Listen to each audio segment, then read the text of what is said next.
Welcome to Drinks in the Library, the only library where drinks aren't just allowed, they are required. I'm your librarian host, Gigi Howard, and each episode I'll be interviewing a guest about a much-loved book that we will be pairing with a drink for you to enjoy along with us or consider for your next book club meetup. As always, stay curious and support your local library.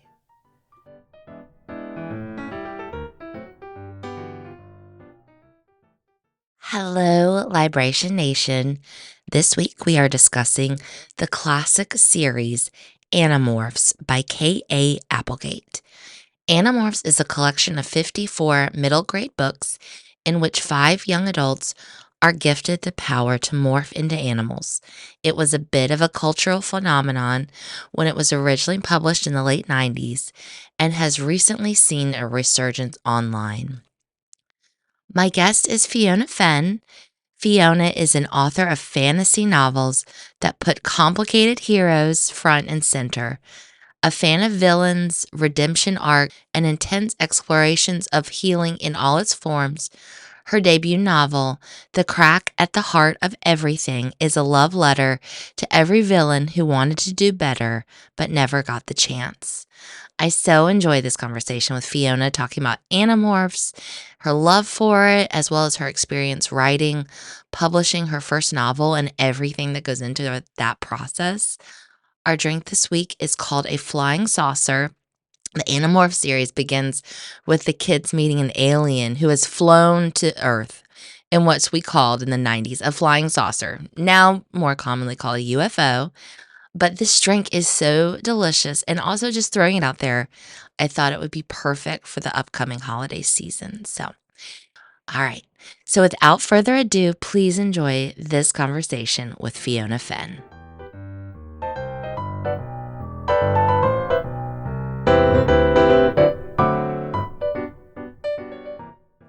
All right, Fiona Fenn. Hello. Hello. It's so cool to be with you here today. And we're going to be discussing one of your favorite series. So what is it? We're going to talk about Animorphs. I am so excited. I love these books so much. So you gave me like a couple different options. And I hadn't read any of them, to be honest with you. But I knew about Animorphs because it's such like a big on internet culture right now. It's huge. Yeah. I feel like when I gave you all those options, that was the one I really hoped you would pick. And I put the other ones in there. And I'm like, I really hope she picks Animorphs. And you did. And I was like, yes, because I can talk about books, but I actually have like 6 episodes of a podcast recorded going book by book on Animorphs. So I don't know if it'll ever get released. It's something that my partner and my best friend and I, the 3 of us, started because we wanted to reread them as adults. Yeah. If you don't know what Animorphs is, I guess I should give like a little explanation. Let's start with that. Okay, so Animorphs is a book series. It's probably like intermediate reader, maybe more young adult. It aged up with the characters over the years, but it definitely started as like an intermediate reader book series about these young adults. I guess they're like 12, I think, when the books start. So they're pretty young, but they are just this modern group of friends who discover a dying alien in a construction site one night. And this alien gives them this technology that allows them to morph into any animal that they can touch, but only for 2 hours, or they get stuck in morph. And he gives them this power so they can fight this invasion of these aliens called the Yerks, who are like body snatcher type creatures who crawl into humans' ears and take over their brains. And they are working on taking over the Earth, the whole planet. So these 4 young adults are tasked with saving the planet as it goes. As they turn into like different kinds of animals. Yeah. So anyway, We can get more into it. I think the thing that I knew about was the cover art. Yes. But It's iconic. yeah. So what is the cover art? So the cover, every single cover has one of the main characters transforming into a different animal. And it has to do with each book. There's going to be like a key animal that they use to defeat the Yerks or fight them at least in each book. So the one that drew me in, like I started the series when it was basically brand new. I think it's book 4 has Cassie turning into a dolphin. And like young Fiona loved dolphins. She wanted to be a marine biologist. So when I saw this character turning into a dolphin on the cover of this book, I didn't even know what it was about. I was sold. I'm like, that's the book for me. Is this possible? I do this. Is this an instruction manual? Mom, I need this. Yeah. So you started the series like at its inception or its beginning. Yeah. So who were you at that point in time? Oh my gosh. I was just a little nerd. I was awkward. Most kids are like young and awkward, but I was especially awkward. I was like that person in your class that everybody made fun of. And I really was the bullied kid. And so I escaped into books as much as I could. Like I just lived in a whole other world. It's always been that way. It's probably part of the reason why I never really fit in school, because I was just always in my imagination. But Animorphs was like a huge part of my life. I remember it was every Sunday, or the books were coming out really regularly. I think one came out like once a month for a while there when they were like in their heyday. And so it would be like after church on the first Sunday of the month, my parents would take me to the bookstore and I'd get the newest Animorphs. And it's all that got me to go to church. And I only remember that because I hated church so much.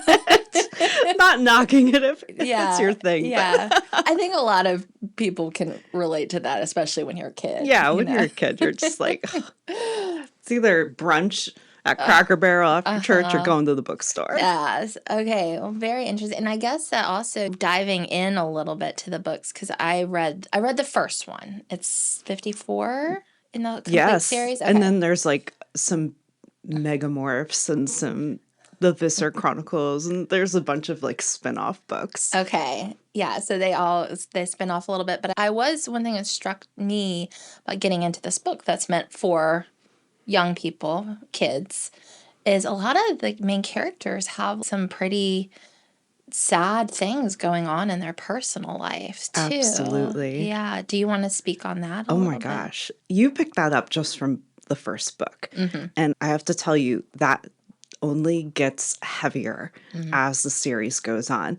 And I think one of the most amazing parts of this book series is that even though it's these young kids, it doesn't pull its punches with like morality and asking really tough questions of the characters, even around like war and like the choices that they have to make.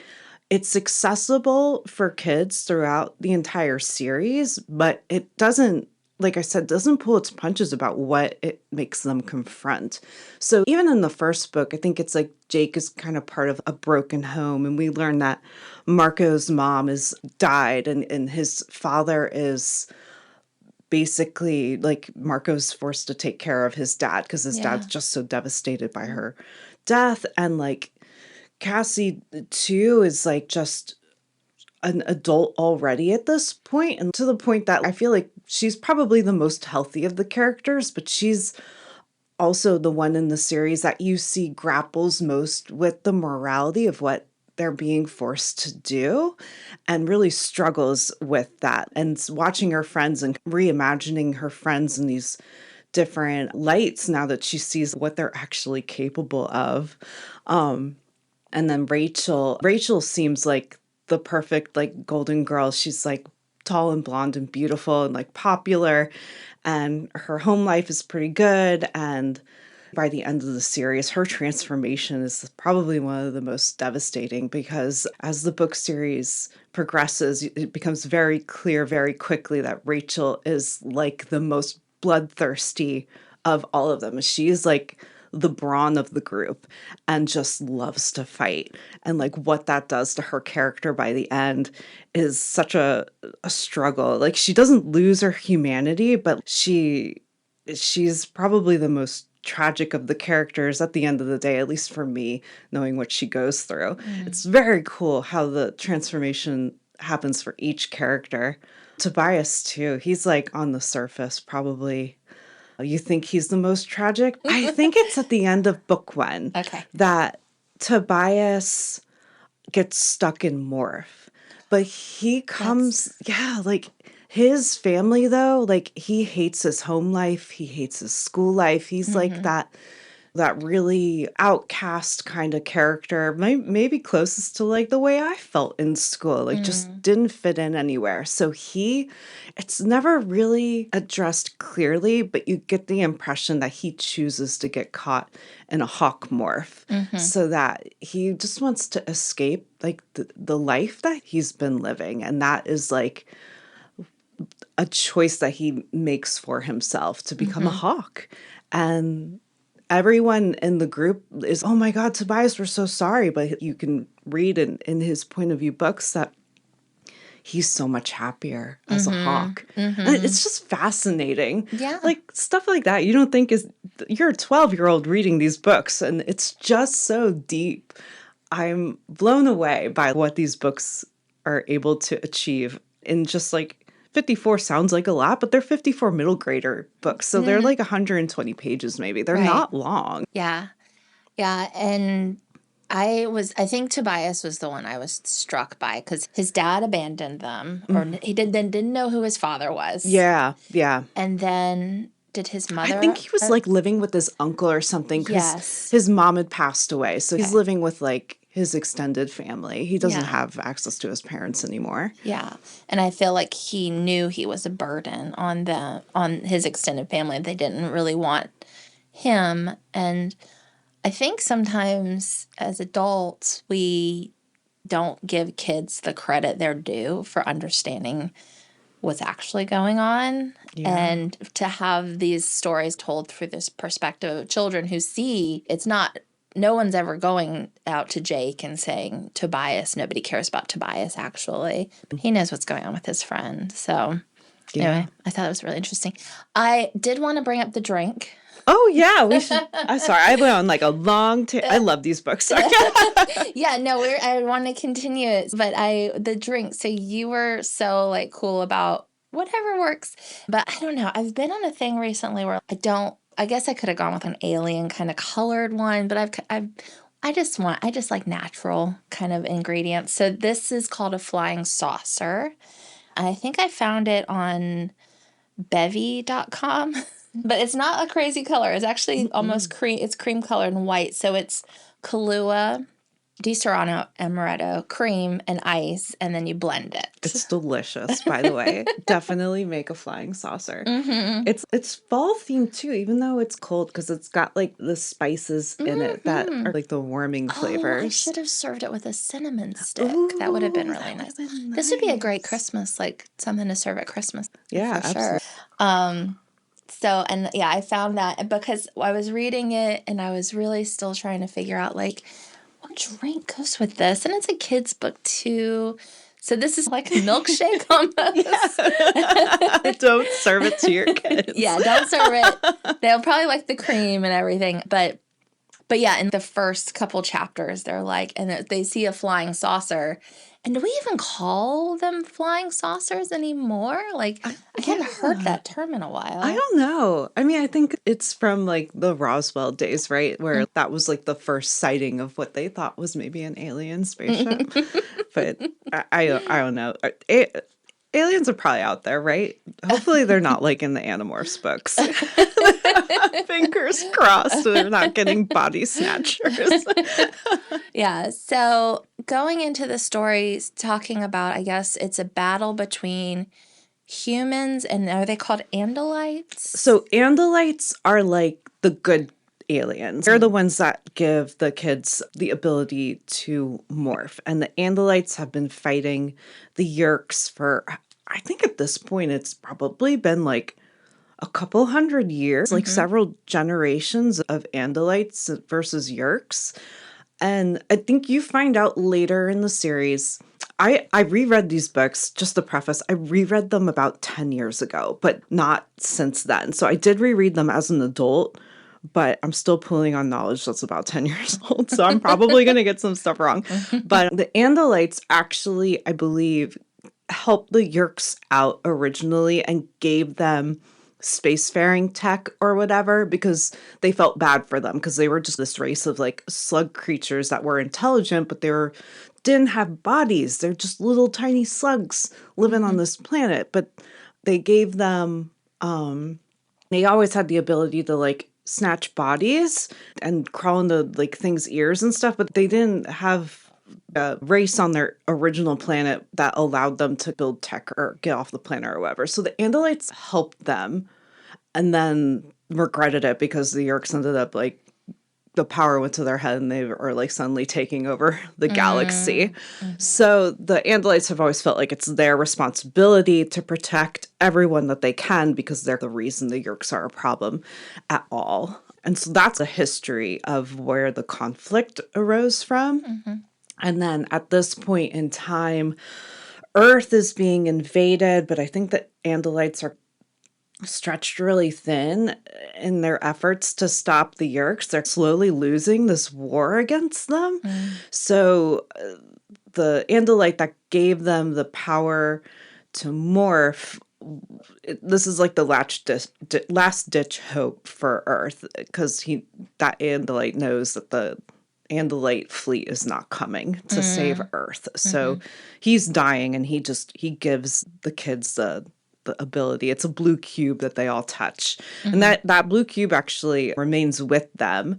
The kids retain it and they actually later on in the series are presented with an opportunity to like give that technology, that ability to other kids. And the first kid that they choose is this boy named David, and it is a complete disaster because David is not cut out to be an animorph. He like goes off the rails and nearly kills them. He just is, they end up having to trap him in morph, and I think they trap him in morph as like a rat or something. It's really awful. Leave him on a deserted island or something. And that's one of the first big moral conflicts that really puts them in a situation where it's not clear what the solution should be. You're gonna trap this kid in a morph and basically doom him to a life as a rat. Is that better than just killing him? I don't know. That they don't know either, and they have to figure it out, and they're conflicted amongst one another and like what to do, how to take care of this David problem, because if they don't take care of it, he risks like the Earth like being saved. So it's one of many situations like that. Gosh. Yeah. Yeah. That they're having kids have to make these decisions. Yeah. And they're still like, they're maybe 13 at this point. Okay. I was not that 13. 13, I think I was still watching anime. Yeah. And like doodling in my like notebook at school. Yeah. Sailor Moon, all that kind of stuff. Yeah. Oh, did you watch the TV show? I did, yes. What was that like? I do want to say just real quick. So I think that I was talking to my husband about this. I think he and I are just like a smidge too old to have this. This wasn't in our wheelhouse when we were 13. I think this came out like when we were 15. And so we were just a little bit. So I totally missed all of this. I apologize to the Animorph people, but I am loving you bringing it to me and educating me. So tell me about the TV show. Yeah, the TV show, it was on Nickelodeon, and it was actually, I think, like a really big production for them. And I remember as a kid, I didn't like it because it's still a TV show in the late 90s with like late 90s graphics. And as good as like they were for TV, they weren't great, especially not in what we see in modern TV now. But yet again, rewatched it as an adult, and they did a great job with it. Oh, okay. Genuinely, the acting was fantastic. All the actors they got for all the kids were just really talented, really just embodied the characters perfectly. And what they did with what limited technology and like graphics that they had was like really smart. It does deviate from the books. I think the first two episodes are pretty accurate to the books, but then they do end up doing their own thing, which the writing was still very strong. But I again, like as a kid, I didn't like it because it wasn't exactly what the books were, and the graphics were not the best. But I remember as a kid, I didn't finish watching it, and then when we reread the series, my partner and I, we did go and then watch the show after, and we were like, wow, that was actually really good. Does your partner read these? Oh yeah. Okay, yeah. It's like one of the first things we bonded over. Aw. We found out each other Animorphs, and we were like, we're best friends. That's awesome. Yeah. Amazing. And then what do we know about Kathleen Applewhite? She was the original writer, Yeah. right?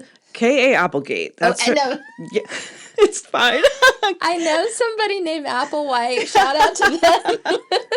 No, it's K.A. Applegate. I have it written down, but I use Applewhite more often. Okay. Yeah, no. Keep going. K.A. Applegate. Okay. She is who's credited on every single book as being the author. And I think she probably is like the originator of the concept. But it was actually her and her husband, Michael Grant, who wrote the series together. So he's uncredited, but as far as I understand, he had a very large role in the writing the actual series as well.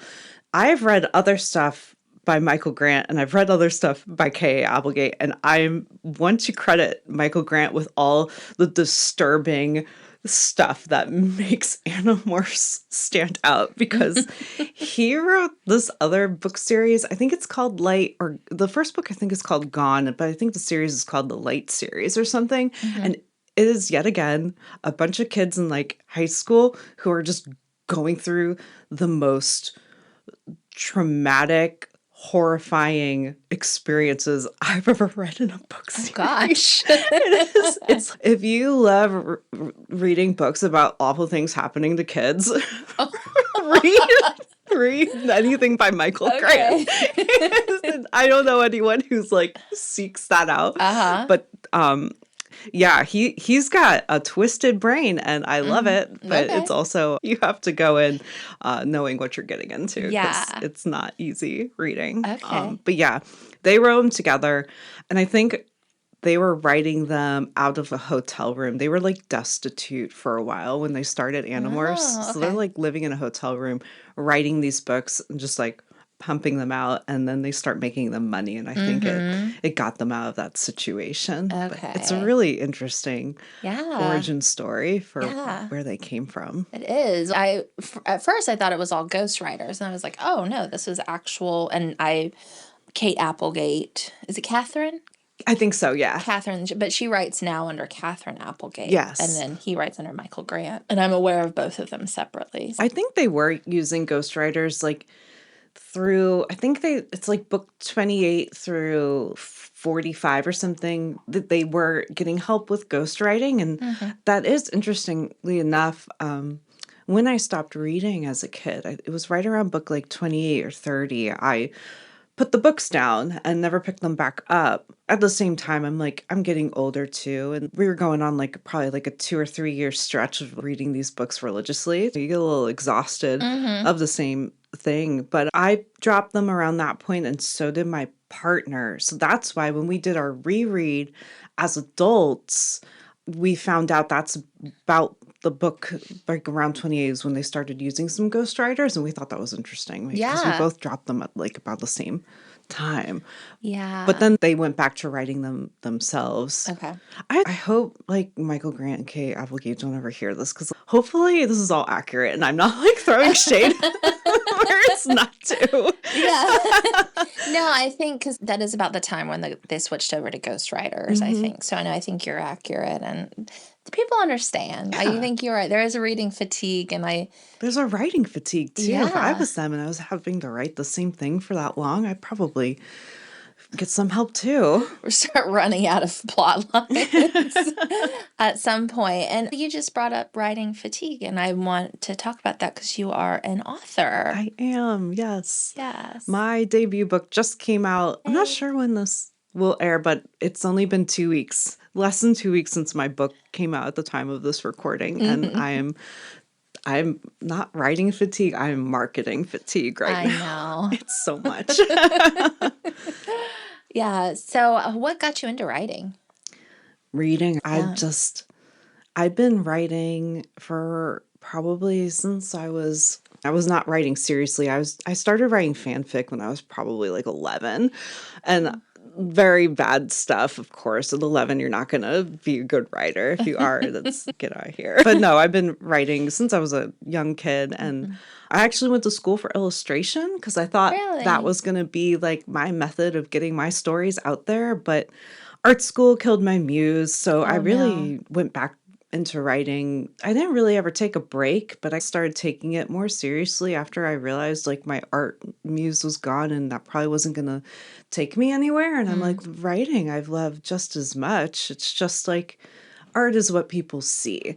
They see you drawing, they see your art, and they're like, you're so talented, you're so good. But I wasn't sharing my writing with anybody at that point. So we weren't getting that kind of like positive feedback where you're like, this actually holds value and people want to read what you're writing. So after college, I started writing pretty seriously. And then during the pandemic, it was my escape from reality. And I think I wrote like 700,000 words in 2 years. Yeah, it was like a year and a half, maybe I wrote that much. I just wrote, and I like to think I got all the bad words out during that time period. And I kept that momentum and I immediately just pivoted into an original concept I wasn't really attached to. I came up with it on the spot. It's not like, I think a lot of authors probably have those ideas that they've been thinking about for a decade or more. And they're like, one day I'm going to write that idea. But that wasn't what I jumped into with. I came up with a completely new concept that I wasn't emotionally attached to. And then somehow it got picked up by a publisher, and I am now a published author. Oh, that's amazing. Yeah. Congratulations. Tell us about your book. It is called The Crack at the Heart of Everything, and I love villains, so it's a villain point of view fantasy novel about an evil dark wizard who gets banished into the world he helped conquer and experiences a moral crisis. Oh, okay. Yeah. It's like a love letter to characters like a Severus Snape or like a Thomas Barrow. They're like the villainous B-side villain. They're not like the mega bad. They're like the traumatized villain who's just been led into this really terrible life situation because of choices that they've made to survive. And so they're very empathetic and not like a narcissistic psychopath who you have to like write a whole trilogy to redeem. No, I won't bite that off on my first book. But it's gone really well. I'm very happy with the reception, and people seem to really like it, which is super cool. Cool. Who's your publisher? Tiny Fox Press. Okay. So they're a small press. They only put out a few books per year, but they're really well regarded amongst publishing industry. They take both agented submissions as well as direct submissions. So mine was a direct submission. I didn't go through an agent, and it's been an incredible learning experience about the publishing industry at large, because there's so much I thought I knew, and then going into it, so much more I had no idea. Oh. Yeah, it's a whole gauntlet of just both learning what publishing actually is, because it's not finding the best book out there and getting it in front of readers. It's like much more about making money. But that's the beauty, I think, of small presses, and why I'm really like, I went with one was because they are chasing something different. They're not necessarily in it for the next blockbuster hit. They are looking for the unique stories being told from unique perspectives, and of all the people I've put my book in front of and had conversations, they were so excited about my novel. And that was what I wanted. After querying, I'm not sure how you've had authors on this podcast all the time. Have a lot of them talked about their publishing journey at all? Um, I've had a little bit. I haven't really had any of them really get into it too deep with me. I know I've definitely I've had indie authors, and then I've had authors who have a publisher as well. And I know those are two very different processes. Yeah, and I feel like my experience is probably like a hybrid of between those two, because even though I'm with a traditional publisher, they're small enough that I'm not just like one of their mid-list authors. I'm like one of two authors they probably sign a year. Okay. So I get a different like boutique, I think, experience than maybe a normal traditional publisher would give an author. But then again, if you get a big old advance,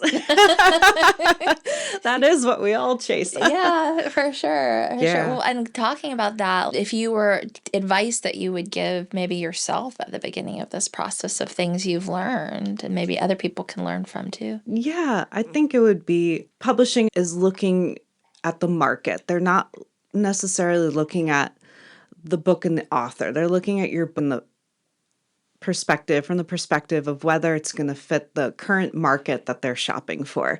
So even if your book does not query successfully with agents, or if you go direct to publishers, it's not a reflection on your book so much as it is a reflection on what they anticipate the market being. And that market is probably like 2 years ahead. So whatever is popular right now, romantic fantasy is very popular right now, but if you have a romantic fantasy and you're querying it right now, it's likely that window for that type of novel has passed, and it will come back. You just have to be on a little bit ahead of the curve on anticipating when, and then you time your querying to that, or you requery that book in 5 years when they're going to be shopping again for that. Like I have a sci-fi concept, and sci-fi wasn't doing well when I was querying about 2 years ago, but now you see sci-fi is something that a bunch of agents are starting to look for. So you can, if you're paying attention, you can anticipate what the market is going to be asking for. And if you have a backlist of like maybe 2 or 3 manuscripts, that you just wait to time your querying until you can anticipate the market is looking for it. Otherwise, you're just going to get hit with a bunch of rejection. You're going to take it personally, and it's going to crush your soul, which is what happened with me. I know, but I think that's just such a normal path. Like that's what a lot of authors say is rejection until you finally get it. So good for you. Made it to this point and keeping going, and now with the marketing. I'm still here on the other side. I know. I talked with another like book podcaster person before about like interviewing authors, because it is a wonderful experience. But I do know like the type of person who is wanting to sit down and write 700,000 words in 2 years is also not the same person who's dying to get out and be on the face of the local magazines and all that kind of stuff. Yeah, I would love to just be a hermit and never show my face, or just let me write the books. But fortunately, I guess it depends on personality. Like you said, so much of marketing now for authors is being accessible to readers, and social media has definitely set that expectation. And so has the indie author scene, where you don't have to wait for a publisher anymore. You can put your books out there, but like the avenue of marketing available to indie authors is almost exclusively social media. And that's where that does need that requirement to almost be your own personality, like online and accessible to people, comes into play. Yeah. So it's so much. It's exhausting too. So Yeah. give your favorite authors some grace if they go offline for a while because they're just trying to write their next book. Yeah, I know. And it is, as someone that's also out there a little bit, it can be daunting. It's scary sometimes because you're basically putting yourself out there for a whole bunch of strangers. And Yeah. And they're all looking and I think there's a component of that where you can't slip up and stuff either. Yeah. Because eyes are always watching and the internet's forever. So, and none of us are perfect. And I've seen several authors make some just small missteps, but it's so public on social media that it gets blown up. And I I'm like, know. oh gosh, I can't put my foot in my mouth ever.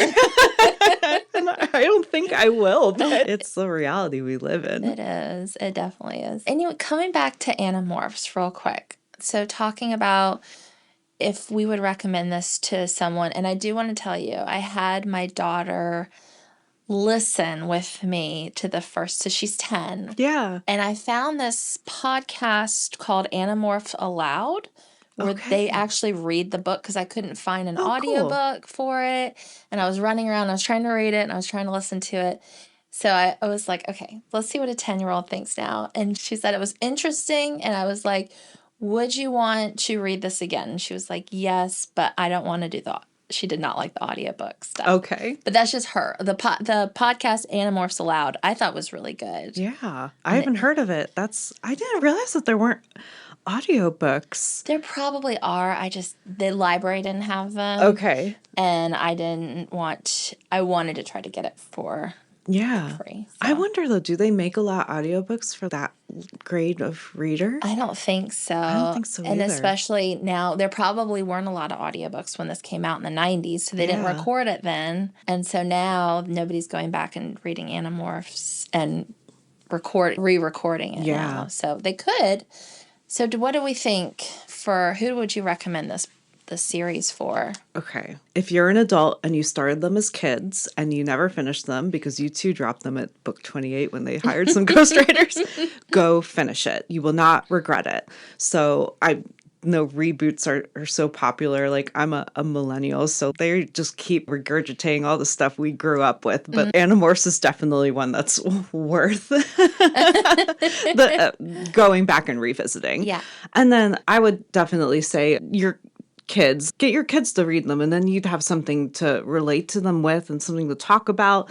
I think it brings up so many important questions and messages and complicated situations that it's beneficial to get your kids thinking in those ways now, especially with the fact that I think kids are probably reading less and maybe not getting exposed to these types of moral quandaries that I think back on my childhood and the kind of media I was served and how it was so emotionally and intellectual for me. That's how it read. I really look back and I think about a lot of the media I consumed then and I never felt like it was writing towards a child. It was writing for a child to be able to understand it, but it wasn't dumbing things down or assuming that a kid wouldn't be able to understand certain concepts. You said it, kids are smarter than we give them credit for. Yeah. And I think you need to encourage that. So I think it's modern. Some parts of it will be aged. I think they talk about Cinnabon in malls.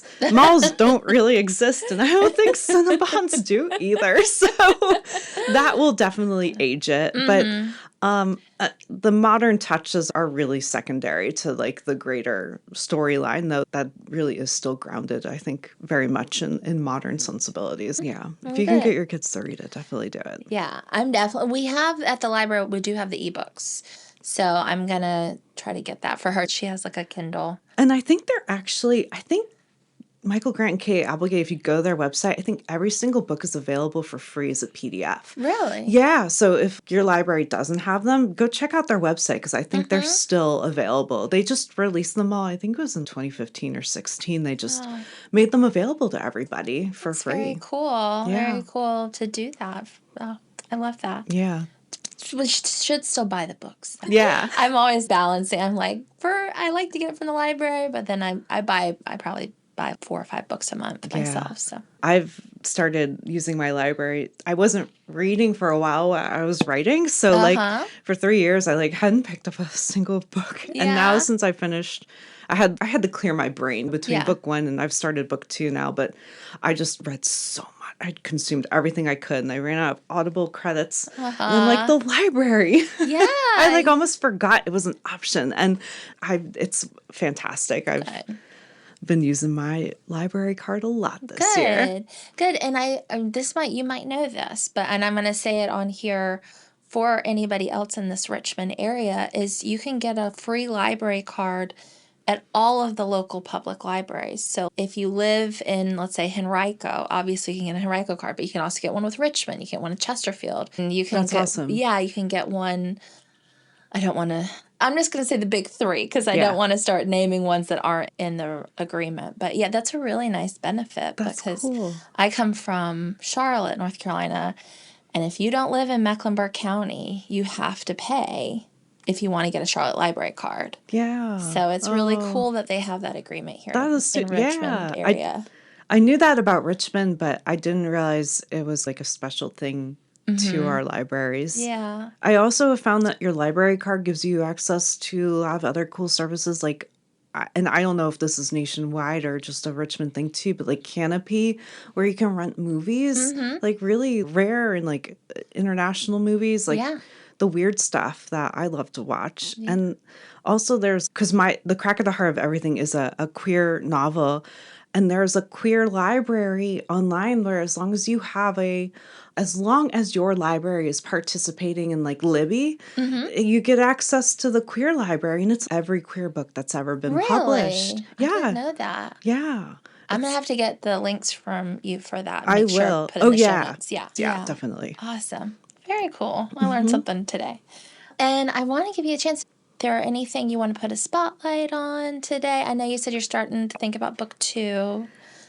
Anything else? So I'd love to give a shout out to, if you want to support authors you love, definitely join their mailing lists, because right now I don't think people realize how much they rely on social media to get news or find out like what their favorite author is doing or what they're releasing next. But the world's changing and like social media is in flux. People moving around, dropping certain things. Maybe even I think TikTok might get banned eventually, that kind of stuff. Yeah. So cut out the middleman. Just go join your favorite authors' newsletter mailing lists. And that is honestly the best way for us to stay in touch with you and let you know what's going on. Just cut out the social media middleman where you can, because we rely too much on it right now. It's a little concerning. You lose access to Instagram and suddenly you lose access to all your readers. And that would be awful. Yeah. Oh, I love that. Thank you for bringing that to my attention, because, that's perfect. Thank you so much. This has been lovely. Yeah, thank you for having me. It's been so much fun. And go read Animorphs. Yes. Read Animorphs and enjoy a flying saucer. It's so delicious. It's very good. Perfect. So, all right. Thank you for spending some time with me and my guest for an episode of Drinks in the Library. For more information about the show, you can find us on Instagram at Drinks in the Library, on the World Wide Web, drinksinthelibrary.com, or shoot me an email at drinkspod@gmail.com. Until next time, cheers.